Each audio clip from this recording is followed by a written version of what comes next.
Le TDAH, ça vient pour trouble déficitaire d'attention avec hyperactivité.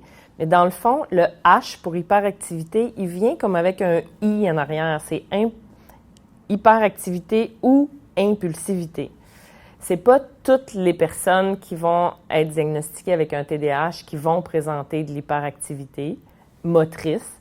Il y en a beaucoup que ça va être de l'impulsivité, c'est-à-dire qui vont avoir de la difficulté à cesser de parler ou qui vont avoir des difficultés à arrêter un geste qu'ils ont déjà commencé, qui vont avoir de la difficulté à réfléchir à leur action avant de les faire.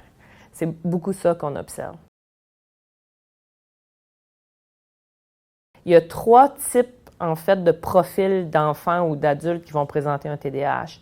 Le plus courant, c'est le profil combiné, c'est-à-dire je suis un peu inattentif et je suis un peu impulsif aussi. J'ai pas mal d'oubli, je suis un petit peu perdu là, des fois dans les tâches que j'ai à faire dans la journée. Ça, c'est le type combiné et c'est le plus fréquent et de loin. Il y a 2 autres profils qui sont un peu moins fréquents, dont un qui est l'hyperactivité prédominante. Ça veut dire que je ne suis pas si inattentif que ça, mais je présente une très grande hyperactivité motrice.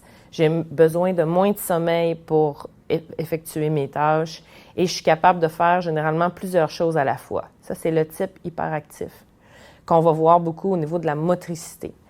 L'autre type, c'est le type qui est souvent classifié un peu comme le trouble des artistes parce que ça va être le type inattention prédominante. Alors ça, c'est celui de les enfants vont être plus dans la lune, vont être décrits comme étant un peu lents et qui ont besoin d'être comme réveillés de temps en temps pour recommencer à faire la tâche. Alors, ils ont l'air d'être en train de rêvasser souvent dans la journée.